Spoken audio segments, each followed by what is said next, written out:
मान्यवर स्वामी कांशीराम जी का निर्वाण दिवस है, परिनिर्वाण दिवस 9 अक्टूबर 2006 को इस दुनिया से विदा हुए। इस अवसर पर हम श्रद्धा सुमन अर्पित करते हुए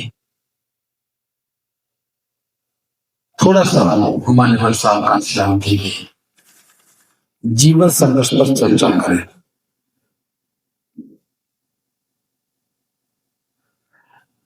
मान्यवर स्वामी कांशीराम जी एक बहुत ही अद्भुत प्रतिभा वाले थे। हम सभी लोग महापुरुषों ने क्या कहा, क्या किया, उस पर अक्सर चर्चा करते हैं, लेकिन स्वामी कांशीराम जी ने उससे हट कर दे दिया। इन्होंने बाबा साहब को पढ़ा, ज्योतिबा फुले को पढ़ा, साहूजी महाराज को पढ़ा और वहां से केवल सूत्र लिए और उन सूत्र को कैसे समाज में लागू करना है ताकि हम अपना मकसद हासिल कर सकें, ये काम मान्यवर स्वामी कांशीराम जी के अलावा कोई किसी ने नहीं किया। जैसे उदाहरण के लिए मैं बात कर रहा हूं, उत्तर प्रदेश में कांग्रेस की सरकार थी, बाबा साहब उस समय कानून मंत्री थे। कानून मंत्री की हैसियत से बाबा साहब वहां एक जनसभा में गए। वहां गोविंद बल्लभ पंत मुख्यमंत्री था उत्तर प्रदेश का। उस जनसभा में बाबा साहब ने कहा था, अगर मेरे समाज के लोग अनुसूचित जाति, जनजाति और पिछड़े वर्ग के लोग भले ही रोटी बेटी के संबंध न बना सके, यदि वे सामाजिक रूप से एक हो जाए तो गोविंद बल्लभ पंत जैसे लोग भी मतलब एक हो जाए तो हम अपनी सरकार बना सकते हैं। और उस अवस्था में गोविंद बल्लभ पंत जैसे लोग भी तुम्हारे जूतों के फीते बांधने में गर्व अनुभव करेंगे। ये बाबा साहब ने कहा, हंगामा मच गया। बहुत से लोगों ने कहा माफी मांगी, माफी मांगे, लेकिन जो सरदार वल्लभ भाई पटेल उनके समझ में आ गया था, अगर हम ज्यादा जिद करेंगे तो कभी कुछ और ना कहें। तो मान्यवर स्वामी कांशीराम जी ने बाबा साहब से प्रेरणा ली कि शेड्यूल कास्ट, बैकवर्ड, ओबीसी और माइनॉरिटी, अगर ये लोग इकट्ठे हो जाते हैं तो हम अपनी सरकार बना सकते। वहां से सूत्र मिल गया कि एक वोट एक वैल्यू, हर आदमी की एक वैल्यू है। जिसका वोट होता है डेमोक्रेसी राज उसका होता है। तो सामने हिसाब लगाया कि हम 100 में से 85 हैं और राज कितने लोग कर रहे हैं, जो 100 में से 15 है। 15 राज कर रहे हैं, 85 शासित है। तो वहां एक सूत्र था, जिसका वोट उसका राज होना चाहिए। तो वहीं से स्वामी कांशीराम जी ने समाज को जोड़ने के बारे में सोचा। रोटी बेटी के संबंध भले ही ना हो, लेकिन सामाजिक रूप से, राजनीतिक रूप से हम एक हो जाए। तो सामने इसका नाम दिया बहुजन समाज, जनरल लोगों का समाज। बहु से बनाया backward and minorities employees federation. Backward में ही सब का आ गया। तो स्वाधीन आंदोलन में रोटी बेटी का संबंध नहीं था, केवल राजनीतिक रूप से एक हो जाए। बहुजन समाज बना करके, बहुजन समाज पार्टी बना करके उत्तर प्रदेश जैसे जातिवादी क्षेत्र राज्य में 4 बार अपनी सरकार बना है। तो महत्वपूर्ण क्या है ध्यान देंगे, सूत्र समझ में आना चाहिए, लागू कैसे करना है, ये महत्वपूर्ण बात है। जब हम माननीय साहब काशीराम जी के भाषण पढ़ते हैं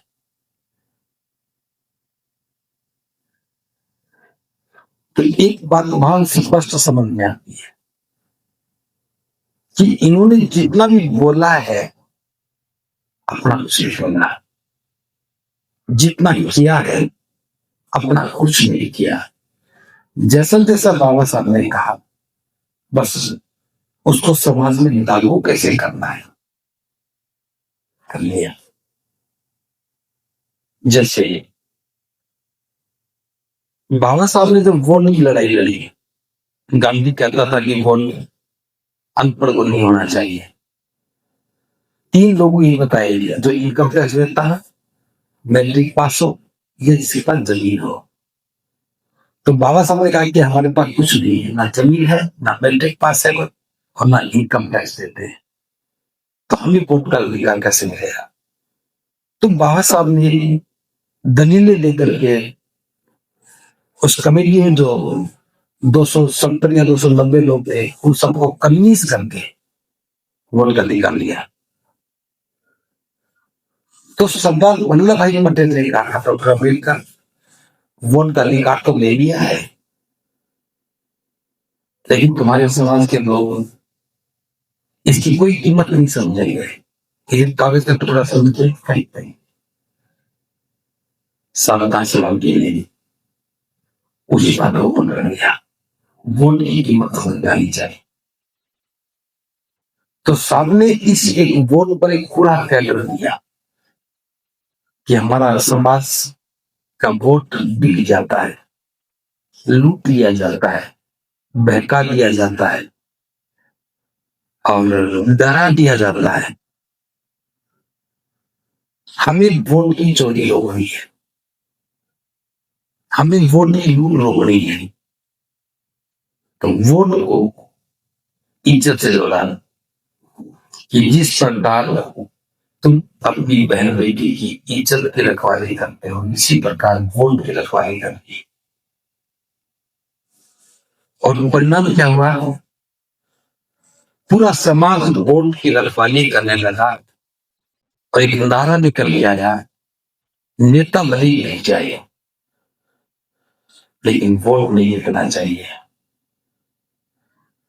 और लेकिन नारा डलता था, हलवा पूरी किसी की खाओ मोर हाथी लगा, हलवा पूरी किसी की खाओ मोर हाथी में लगाओ। तो जो जो सूत्र जहां से मिला साहब ने उस सूत्र को समाज में लागू किया, ये योजना साहब की थी। आज भी बसपा का वोट नहीं जीता है, नेता जीते हैं, समझ रहे हो। आज भी वोट नहीं बिकता है, नेता जीते हैं। तो साहब ने समाज में एक नई ऊर्जा का संचार किया, एक नई सोच पैदा की। जो लोग कभी वोट डालने की सोच नहीं सकते थे और वो चुनाव जीत करके राज करने की बात करने लगे। समाज हमारा कितना गरीब था, बेबस था, लाचार था। मैंने उस दौर को देखा कि कितने गांव थे जहां लोगों ने बूथ तक नहीं देखा कहां वोट करता है, वोट कैसा होता नहीं जानते थे। ऐसे माहौल में भी लोगों में जुनून पैदा किया कि वोट हमारा, राज हमारा, नहीं चलेगा नहीं चलेगा। 15 का राज 85 पर नहीं चलेगा नहीं चलेगा। जय भीम और जय भारत का नारा दिया, जय भीम और जय भारत का नारा आज भी दूसरे लोग घबराते हैं इस तरह से, ये घबराते हैं। तो साहब ने बहुत सारे प्रयोग किए। और जो भी प्रयोग किया वो समय और परिस्थिति के बिल्कुल विपरीत था। जब देश में अस्थिरता का दौर था, राजनीति मध्यावधि चुनाव हो रहे थे, सरकारें गिर रही थी, दल बदल हो रहे थे, तो सभी लोग कहते थे कि हमें टिकाऊ और मजबूत सरकार चाहिए। साहब ने कहा, मेरा प्रयास है कि देश में कमजोर सरकार हो, मजबूर हो, कमजोर सरकार हो, कि सरकार जितनी कमजोर होगी, मजबूर होगी, उतने अवसर ज्यादा ही आएंगे। तो साहब कहते थे मैं अवसरवादी हूं, जितने ज्यादा अवसर मिलेंगे उतनी समाज की तैयारी ज्यादा होगी, जितने ज्यादा चुनाव होंगे उतनी हमारी तैयारी ज्यादा होगी, इसलिए सरकार कमजोर होनी चाहिए। सारा देश कह रहा था कि सरकार मजबूत होनी चाहिए और साहब कह रहे सरकार कमजोर होनी चाहिए, इसलिए साहब को बहुत बार चुनाव लड़ने का मौका मिला। 6 महीने चुनाव हो रहे थे। उस समय कोई भी बुद्धिमान क्या कहता था कि काशीराम तुम बदले अनाप शराब वक्तव्य देते हैं, लेकिन उनके वक्तव्य अनाप शराब नहीं थे, पूरा दर्शन था। आज 5 साल में चुनाव हो रहे हैं, अवसर कहाँ है? नहीं है ना। लेकिन साहब ने अवसर कितने दिए? 6 महीने की सरकार बनी, 6 महीने सरकार बनी, गिरा रहा, 6 महीने की बनी, फिर गिरा रही, तभी वो 2007 में एक मजबूत सरकार बनी। तो साहब के जो प्रयोग थे बहुत अद्भुत थे, आज समाज उनको समझ नहीं पा रहा। उस समय देखिए क्या सूत्र बोला, जब राजनेता बड़ी बड़ी गाड़ियों के काफिले में चले गए, जब भी कोई एमएलए एमपी आता था तो उसके पीछे 50 गाड़ियां चलती चुनाव में, और हमारे समाज के पास कोई साधन नहीं था। तो सामने कहा, हमें छोटे संसाधनों का बड़े पैमाने पर प्रयोग करना है, छोटे संसाधनों का बड़े पैमाने पर प्रयोग करना है। और हमारे पास छोटा संसाधन क्या था? साइकिल। तो कहा कि 2 पैर और 2 पहियों से हम सरकार बनाएंगे। हमारे 2 पैर हैं और 2 पहिए हैं। पूरे देश में साइकिल यात्रा शुरू कर, और जिस साइकिल से सामने यात्रा शुरू की वो साइकिल ही है। तो कुछ सोच सकता था? लोग मजाक उड़ाते थे, साइकिल पर चल करके नाश करेंगे, और साइकिल पर चल करके ही राज किया। 90 तक साल के पास कार नहीं थी। सन 90 की बात है, या तो 88 या 90 की बात है। बसों में चलते थे, ट्रेन में चलते थे। पहली बार पंजाब के लोगों ने ambassador car, second hand ambassador car खरीद करके साफ उतार दी। हम देखिए, हम साधनों की बात करते हैं, साधन नहीं, और उस शख्सियत ने बिना साधनों के लिए साधन वालों को प्रधान किया। पंजाब में आतंकवाद का दौर था, आपको तो याद नहीं होगा, ये 90 के दशक की बात है। उस समय पंजाब में चुनाव हुए तो सभी दलों ने बहिष्कार किया। एक अकाली दल और एक बसपा, दोनों चुनाव लड़ा था। कांग्रेस और बसपा लड़ा था, बाकी सबने बहिष्कार किया। तो साहब से पूछा भी, सभी लोग बहिष्कार कर रहे हैं तो आप क्यों नहीं कर रहे? क्या आपको आतंकवाद से डर नहीं लगता? तो साहब ने कहा, मुझे आतंकवाद से क्यों डर लगेगा? आतंकवादी तो हमारे भाई हैं। आतंकवाद के खिलाफ पूरा देश में क्या, आतंकवादी तो हमारे भाई हैं। उसने कहा, आतंकवादी आपके भाई हैं, बोलो क्या उनके साथ जुल्म हो रहा है, प्रतिकार कर रहे हैं, जुल्म हमारे साथ हो रहा है, हमारे साथ भी जुल्म हो रहा है। बस फर्क इतना कि हम बंदूक नहीं उठा रहे, उन्होंने बंदूक उठा ली। तो जिसके साथ जुल्म होगा वो प्रतिकार तो करेगा। तो हमारी उनसे कोई लड़ाई है ही नहीं। और निर्भय होकर के प्रचार किया, विपक्ष का नेता बना पंजाब से। 14 एमएलए आए थे। तो देखिए, ये कितना बहादुरी का काम था। साहब डरे नहीं कभी भी। जहां एक ऑफिस था वो बहुत छोटी जगह, 25 गज का मकान था, बस 25 गज का ऊपर का मकान, नीचे का नहीं, ऊपर का। एक रसोई थी, एक कमरा था बस, और कमरे में भी टांड थी, टांड में सामान भरा रहा है। रसोई में बड़ा संदूक रखा था बस, खाना भी नहीं बनता था वहां में। करोड़ बाग में हरजान सिंह गोरबंद 23 नंबर का एक मकान था। अब तो टूट करके वहां तो शॉपिंग सेंटर बन गए। उस छोटी कोठरी में रह करके सामने पूरे देश को कितना तैयार किया। बहुजन संकट वहीं से चलता था। आज बसपा के पास कितने संसाधन है ना, एक अखबार नहीं है, और साहब के पास कोई संसाधन नहीं था। हिंदी में, अंग्रेजी में, और कई भाषाओं में, पंजाबी में, कई भाषाओं में अखबार छपता था।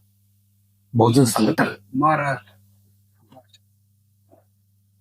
और प्रेस इंडिया नाम से छपा। यानी जब कुछ नहीं था तब अखबार छपते थे कई भाषाओं में, और आज सब कुछ है। एक सोशल मीडिया पर व्हाट्सएप मैसेज भी नहीं आता। तो सबकी स्ट्रेटेजी, सबकी सोच को समझ पाना बहुत मुश्किल था। आज भी लोग पीएचडी कर रहे हैं, उनकी समझ में नहीं आता। और इस समय जो पीढ़ी है जिसका जन्म 90 या 80 में हुआ है, और 90 के बाद लोग 10-12 साल के, उनको भी नहीं पता मिशन क्या है। पूरे देश में मिशन का पाठ पढ़ाने वाला अगर कोई व्यक्ति रहा है तो मानव श्याम काशीराम जी रहे। इनकी वजह से पता लगा कि मिशन भी कुछ होता है, वरना लोग बाबा साहब को भूल गए थे। जब हम बाजार में बाबा साहब का कैलेंडर लेने के लिए जाते थे तो दुकानदार पूछता था ये कौन सा बाबा आ गया। हम कहते बाबा साहब का कैलेंडर, ये कौन सा बाबा आ गया। बाजारों में कैलेंडर भी नहीं मिलते थे, कोई एक आध कहीं मिल जाता तो किसी के पास अलग बात नहीं।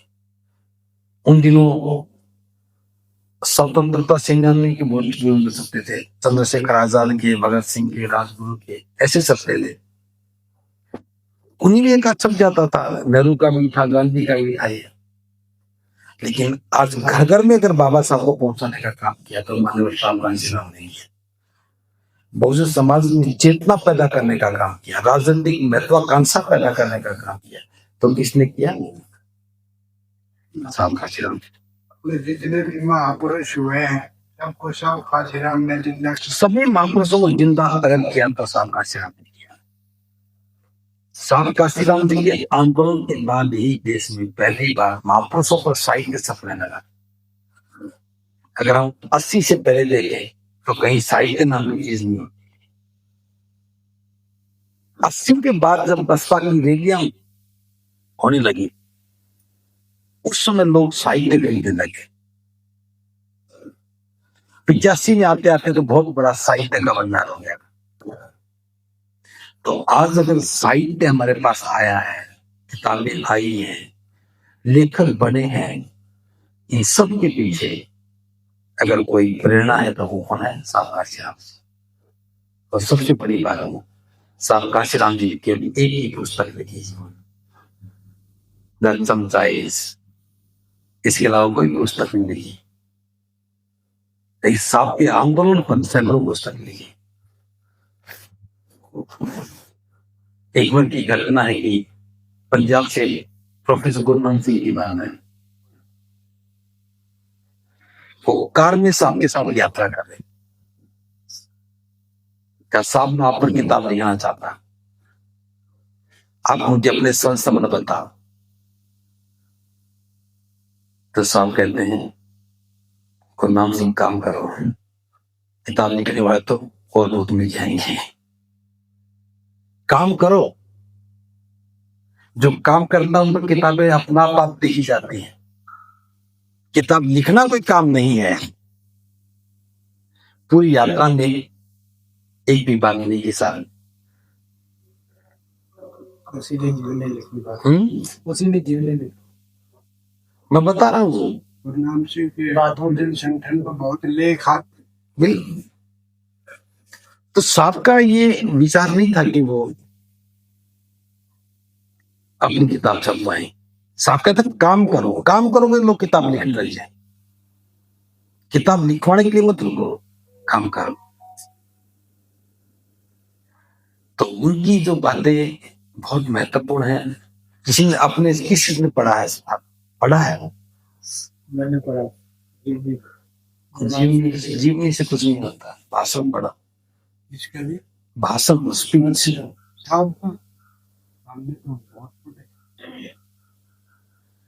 तो ये जो हमारे साथ सबसे बड़ी दिक्कत यही है कि हम पुरुषों को चेहरे से, फोटो से पहचानते हैं, व्यक्तित्व से भी पहचानते हैं। आज भी अगर उनका साहित्य, उनके भाषण, उन पर व्याख्या भी जान लें तो समाज के लोग आंदोलित हो जाते। लेकिन 90 के बाद से लेकर 2000 तक साहित्य थोड़ा लिखा गया। 2000 के बाद तो साल पर कोई साहित्य नहीं आया। और ये 2000 से लेकर के 25 वर्ष हो गए। 25 वर्षों में साल पर कोई भी आर्टिकल नहीं आ रहे। कोई लिखता भी है तो जीवन के बारे में थोड़ा लिखता है। तो हमें भी इस पर सोचना चाहिए, आप लोगों को पढ़ना चाहिए। जब तक नहीं पढ़ते कुछ समझ में नहीं आता है। तो मैं इस अवसर में इतना ही कहूंगा कि हमें अपने महापुरुषों से प्रेरणा लेनी चाहिए और उसे समझना भी चाहिए। मैं तो बहुत थोड़ी बातें बताई है, सैकड़ों घटनाओं का जिक्र किया जा सकता है। बहुत सारी बातें। एक छोटा सा संतन सुना रहा, ऐसे संस्मरण बहुत मुश्किल से मिलते हैं। नागपुर में एक व्यक्ति थे जिनको बसपा की जिम्मेदारी लग गई थी।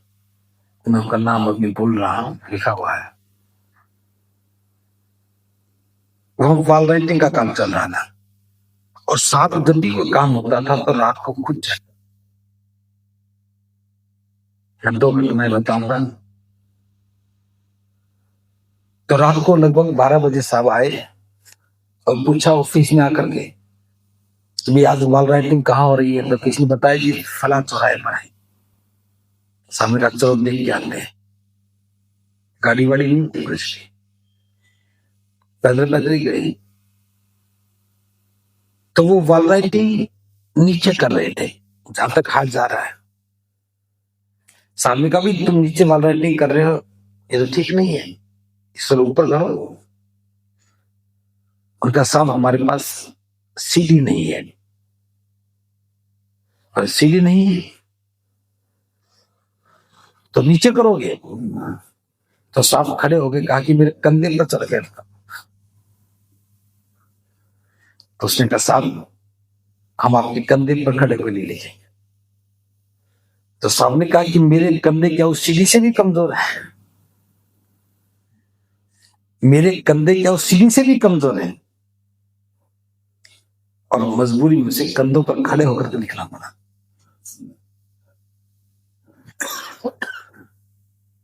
तो ये एक अलग तरह की प्रतिभा है। एक हरियाणा की घटना बता रहा। सुबह साहब की रैली होनी थी, बड़ा बड़ा कार्यक्रम था, और रात को टेंट लग रहा था, तैयारी चल रही थी। तो कार्यकर्ता सारे काम करते, रात भर काम करते। तो एक कार्यकर्ता ने किसी को आवाज दी, तेरे को कहा था तो चाय लेके नहीं आया अभी तक, कितनी देर से काम कर रहे हैं? तो जिसको कहा था वो वापस उड़ के चला गया। 15-20 मिनट के बाद हाथ में केंद्रीय कप लेकर के आए तो उसने चिल्लाया, इतनी देर में चाय लेके आया। तो बिल्कुल नजदीक आ गए तो एकदम से चौंक गए, अरे आप चाय क्यों लेके आए? पर तूने तो कहा था भी एक दिन से चाय नहीं आई। तो मैं सोचा कि अरे चाय ले चलो। अब देखिए कि उनका व्यक्तित्व कितना सफल और सहज दिखा, कार्यकर्ताओं के प्रति उनका दृष्टिकोण किस प्रकार का था। उनको बड़ी शर्मिंदगी हुई, वे साहब हमारे लिए चाय लेके आए। तो साहब में ये नहीं था कि मैं ये काम करूंगा, मैं ये करूंगा, कार्यकर्ता जो काम कर रहा है तो मैं भी काम करूं। तो साहब अपने आप को हमेशा यही कह देते, हम सब कार्यकर्ता हैं, बस मैं बड़ा कार्यकर्ता हूं, तुम छोटे कार्यकर्ता। उनकी जो पब्लिक मीटिंग होती थी उनमें जायजा करने आते थे और बताते थे कि हाँ, खुद जायजा लेते थे, हर कार्यक्रम की खुद पड़ताल कर देते, पूछताछ कर देखते थे। और जो दूसरी पार्टियों के बड़े कार्यक्रम होते थे तो अपने डेलीगेशन भेजते थे, जाओ देख जाओ, टेंट कैसे लगा रहे, स्टेज कैसे बना रहे, माइक कैसे लगा रहे, बैनर कैसे लगा रहे, सब चीज देख के आओ। मैं मिला था गाजियाबाद में किसी से, उसने बताया कि साहब हमारी ड्यूटी लगाते थे, जाओ कांग्रेस की रैली हो रही देख के आओ, मंच कितना ऊंचा है, कितना बड़ा है, सीढ़ी कैसे लगाते हैं, पर्दे कहाँ लगेंगे, बैनर कहाँ लगेंगे, लोग कैसे बैठेंगे, सब देख के आओ। एक छोटा सा संस्मरण और कहकर बात खत्म कर रहा हूं। दिल्ली में एक बहुत बड़ा आंदोलन चला, मंडल रिपोर्ट लागू करो वरना खुशी खाती है, बहुत लंबा आंदोलन था, जंतर मंतर में। तो वहां जो धरने पर बैठे हुए लोग थे, हजारों लोग बैठते थे। 10 दिन की उम्र में अच्छा, उनका खाना झुग्गी झोपड़ियों में से बन के आता था, क्यों बड़े मकानों से बनाते नहीं, झोपड़ियों में ही प्रभाव था, छोटे छोटे झोपड़ियों में लोग रहते, रिक्शा में रख रख कर लोग लेके आते थे। तो लोग खाना खा रहे थे, साहब आ गए तो देखा कि तो अखबार बिछा देते थे, रख कर खाते थे। तो सामने देखा कि बहुत सारी रोटियों के किनारे तोड़ तोड़ करके रखे हुए। सामने पूछा भी ये क्या है? उनका साहब कुछ तो जली हुई थी, कुछ कटी थी, जली के तौर पे सामने का मेहमान नीचे झुके और उठा के मुट्ठी भर ली और वहीं खड़े होकर खाने लगे, वहीं टूटे टुकड़ों को ही। तो सभी ने उठाया, सभी ने सभी खा गए। अब देखिए मतलब कि योजना, सादगी, सरलता, डेडिकेशन, मतलब शब्द कम पढ़ सकते, उनका व्यक्तित्व कम नहीं पड़ता। तो बहुत जरूरी है महापुरुषों को पढ़ना है। और ऐसी बहुत सारी घटनाएं हैं, कोई थोड़ी घटना नहीं है, बहुत सारी घटनाएं। उनका हर एक स्टेप, उनके मुख से निकला हर एक वाक्य एक मार्गदर्शन था। एक दिल्ली के पास की घटना है, एक कार्यक्रम में साहब को जाना था, उससे पहले एक कार्यकर्ता ने कहा साहब खाना मेरे घर पे खा के जाना। तो साहब आके बैठे तो अच्छी सोफा थी, अच्छी मेज थी, शीशे की मेज थी, उस पर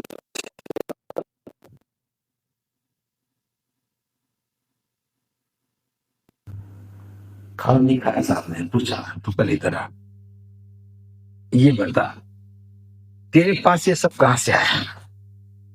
इतने अच्छे बर्तन, इतनी सोफा, ये सब ये कहां से आया? उसने कहा साहब मैं तो किराए लिया हूं, मैं तो किराए पर रहता हूं। तो घर किसका है? मेरे मकान मालिक का है। अरे बर्तन बोले ये भी उसी के हैं। तो साहब कहते तभी मैं सोच रहा था कि भामसेन के कार्यकर्ता के पास ये सब कैसे आ सकता है, कि जो भामसेन का कार्यकर्ता है उसके पास ये कैसे हो सकता है? अगर ये है तो इसका मतलब कार्यकर्ता ठीक नहीं है। उनकी जजमेंट ये है, उनके जीवन की आखिरी घटना बता रहा हूं, आंध्र प्रदेश की। उस समय आंध्र प्रदेश था, तेलंगाना मुझे पूरे याद नहीं आ रहा। वो लास्ट एपिसोड था जीवन का।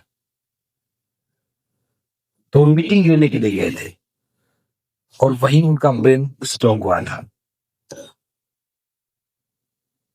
तो मीटिंग से पहले वो खाना खाने के लिए बैठे,